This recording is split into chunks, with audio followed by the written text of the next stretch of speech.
Okay, so here's the last one.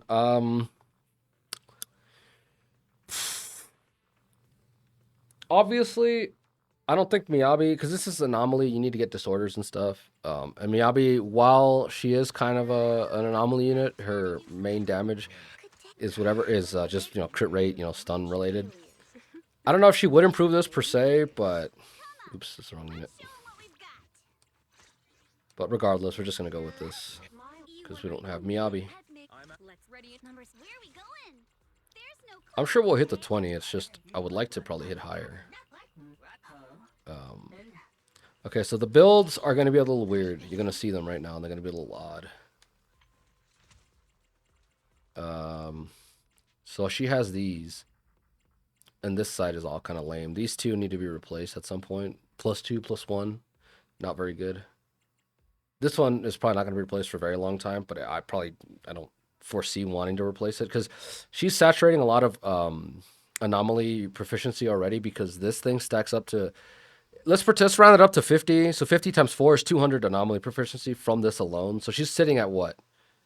Like 500, almost 600 anomaly proficiency. So not to say that, you shouldn't get more. It's just that at that point, you kind of want to start diversifying some of her damage into just attack percentage. So anyway, the point being is like this one's not that bad. This one's actually fantastic. +5, and it's only in good stats, right? And then we'll look at Yuzuha. Obviously, her stats don't change very much. There's nothing to improve on Yuzuha. The only thing you can improve on is maybe getting enough substats from your gear, from like your pieces, because this is the set you want to run her on. Both of these sets are locked in. This is the only good set for her as an anomaly unit, because I mean she could use the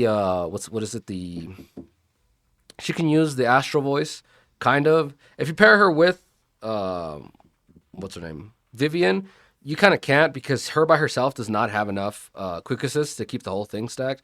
So again, she's kind of locked into this set, and she's for sure locked into having two of these because two Faithness Melody, because she needs to have maximum anomaly mastery.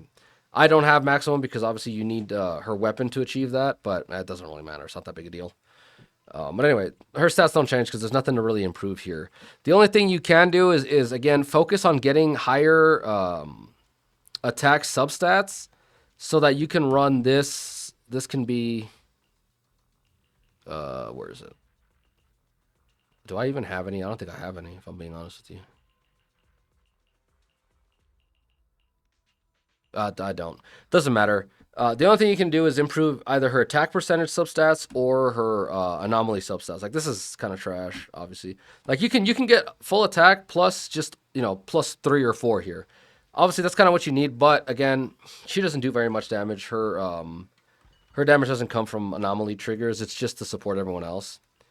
But here you can kind of see something a little odd here. I've changed Jane Doe's build a little bit, and I'll talk about this in a specific Jane Doe video. I'm probably gonna revert this back to what it normally is. But right now I'm just testing this out a little bit.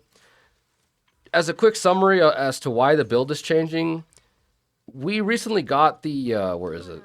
Let's go look at. Yes, that's who's going in there. I think it's in the shop. Yeah, LD shop or Signal. I've been watching too many YouTube videos. My brain is just advertisements. Where is it? Here. Okay. Because these are achievable free to play, this takes a very long time. I've been playing for like a year and I don't even have one, right? So the point is over time, if you're diligent and you're doing whatever, you can get this to max rank. So Jane Doe's weapon will be maxed out.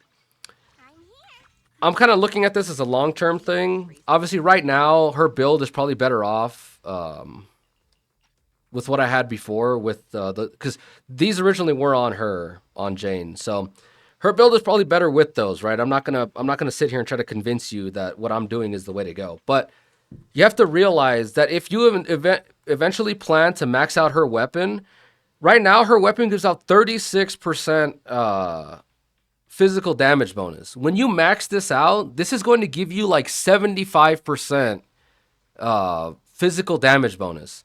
75% is saturating that stat to a ridiculous degree. You know why? Because this one already comes with a 10% physical damage bonus. And whenever you get this, you get another 35. Now, I don't know if this counts specifically as physical damage bonus on the formula, on the damage formula. This might apply at the end as like an extra damage multiplier,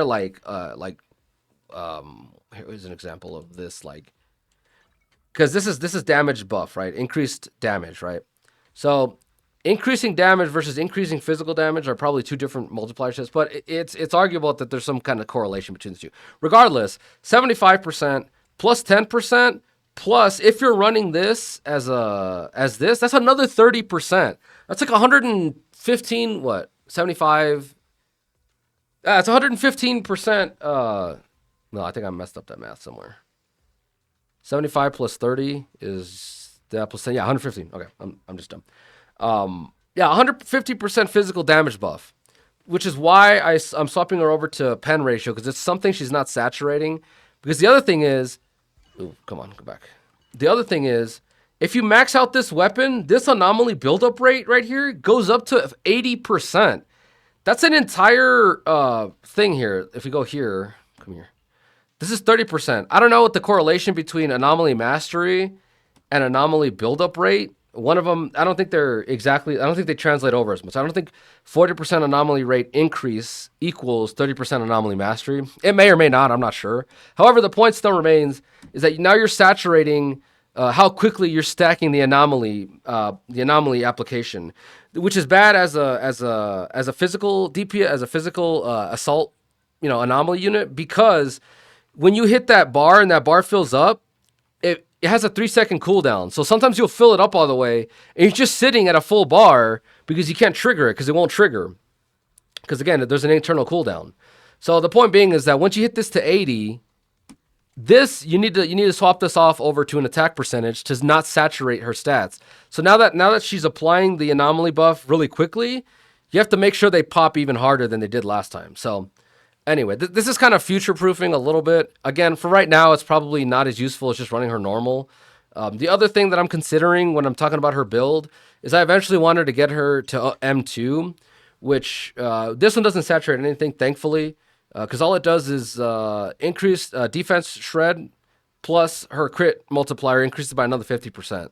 So this doesn't saturate anything. You can keep her normal without worrying about that. However, again, the M1 is where I'm considering another thing where it's like, okay, not only are we doubling the anomaly application rate from her weapon because it jumps up to 80, we're also getting an increased 15% anomaly damage buildup rate from this, on top of the fact that this gives her a second Salcho jump, right? The second Salcho jump, is not the main way you apply anomaly, but it is a really good, really effective, very fast way to build up anomaly using this, her whole basic attack, the little spin move, whatever.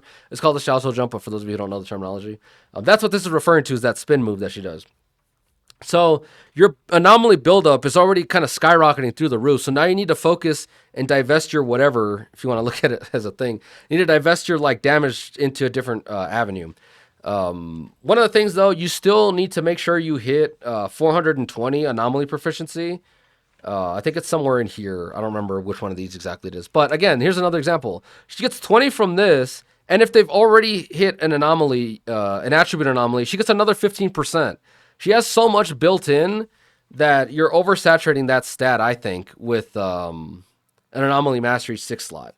So her end game kind of looks more like what I've built her out to be now. Obviously, I need to get more pen ratio pieces, because this needs to be like a +1 more. This one's trash for her because it's more like for an attacker unit. It just happened to miss a roll into anomaly proficiency.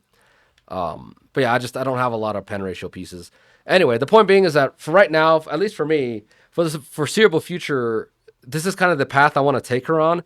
So anybody who knows anything about, you guys read spreadsheets and whatever, and you're looking at, if you look online and you're like, oh, these are the end game builds, whale builds for her, are they still using this? What kind of, what path are they going? Like I said, I think pen ratio is probably the way you want to go, but maybe just filling attack. The only reason I'm not going with a 2-piece, I could swap this over to attack percentage, something like this. I mean, this one's way better, obviously. But, going at attack percentage here, I could do that. But again, the fact that she gives out, how much? 1,200 attack. I'm saturating that avenue already, right? So, again, I'm trying to find ways to not have Jane Doe saturate everything. Because, like I said, she's already saturating attack because she's always stuck with Yuzuha. She's already saturating mastery because of all the stuff that she has. Her weapon and everything increases that, you know, through the roof. She's already saturating physical. Like, even without this, if I was just running this and then whatever, even at this point, people have already started speculating that, like, we're saturating physical damage bonus because of the way this is set up. So, yeah, I don't know why that's there. Anyway, this is why I'm calling this one. I kind of like this piece because it's a lot of attack plus proficiency. Because with Jane Doe, all you have to reach is 420, and you're basically solid after that. So keep that in mind. Yeah, so that's her build. Vivian's build's right here, and then we've got her build. So that's that. Again, this may or may not hit the 20,000 mark because Jane might not be able to apply anomaly as fast. One of the main reasons why the anomaly buildup is so fast on Jane is because you bring her into physical weak enemies, so it makes it so you can build up faster. He's not physical weak, so I may have to just swap her back over to the anomaly mastery one, but we'll just run it just for the sake of running it.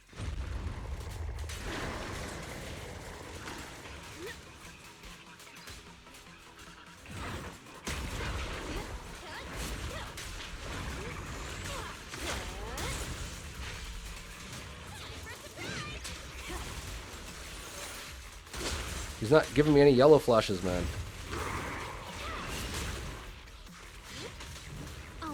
Thank you, my gosh, man.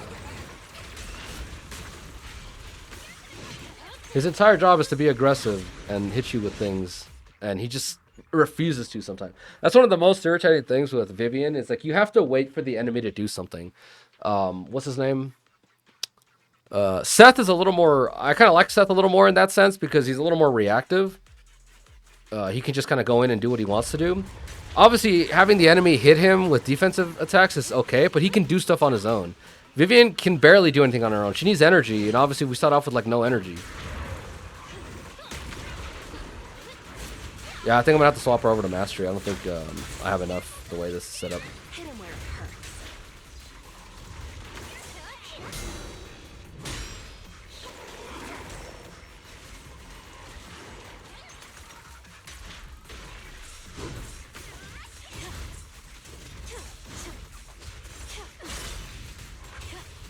Let's make this quick.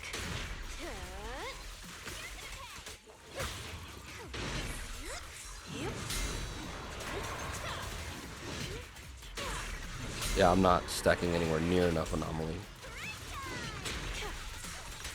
This one's always a struggle with this team. Final act begins now. If you look at my old videos fighting the Dead End Butcher, I always bring him Jane into this, and it's just never a good time.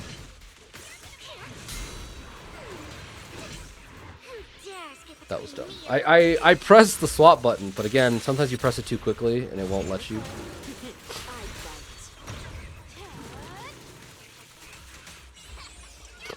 So yeah, I'll probably swap her back over to her anomaly mastery thing, and then we'll see from there.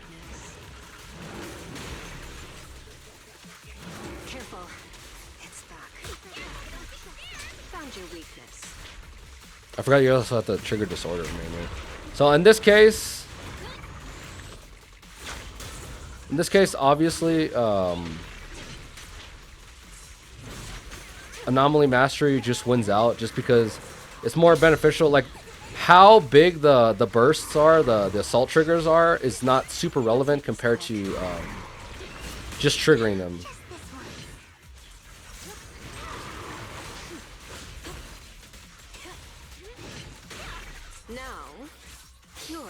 Like you want to just trigger them more than you want to care about how much damage they're doing. Because of the bonus whatever effect.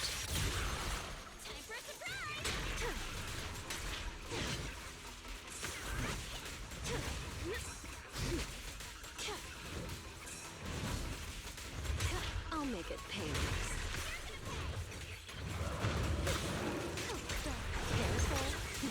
I bite. We're still gonna hit the 20k, but that's just because Vivian does so much damage on her own. But I'm pretty sure we'll do a lot better if we just have Jane back on her anomaly mastery. Again, the build that she's on now is just I'm just kind of theory crafting. I want to see how it does now. If I can be lazy and not like, if I can be lazy and just leave it on and not have to worry about changing it later, because it's good enough now, I'm probably just gonna take that route and just leave it on.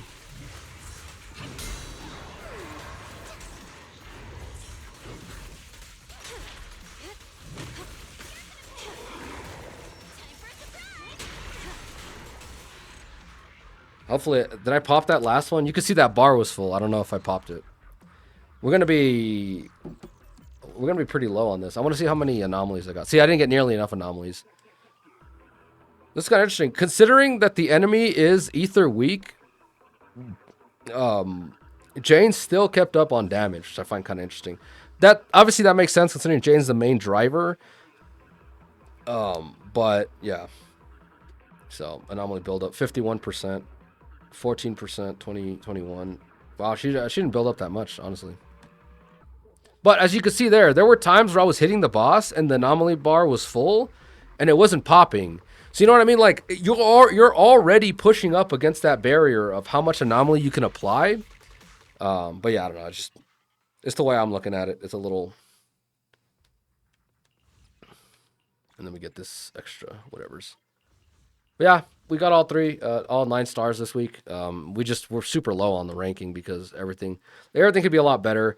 I didn't use dial in here. I'll see. I'll probably run this with dial in to see if I get a huge improvement. But if I don't, I'll probably put dial in here and I'll probably see like I might see maybe 35, maybe that seems a little high, but I don't know. We'll see. I might hit 35 here, and then if I put dial in here, we'll see how much this improves, and then I'll decide who gets dial in. And then here, I'll just have to probably change Jane's build, and then I'll keep playing these throughout the week and see if I can get this this ranking score a little lower. Because I'm not super... Like, obviously, the 9 stars is what matters, but I do like to be in top 10% at least. This week killed me. I didn't have a whole lot going on here. Yeah, I don't know. This week wasn't super fantastic, even though we had most of the builds. Like, Bringer was the main thing, because I don't have... Bringer is physical resistant, but you do need Anomaly on him, and I don't have any other way to fight Bringer aside from Jane. So every time Bringer shows up, he kind of just throws off the entire like meta of my account. But yeah, like I said, we'll see next time. What's next? I think we have the next video. I have a couple videos coming out, just like discussion stuff. But this hasn't changed for another week, so we're probably not going to see very much difference here. But yeah, in any case, I'll see you guys in the next one.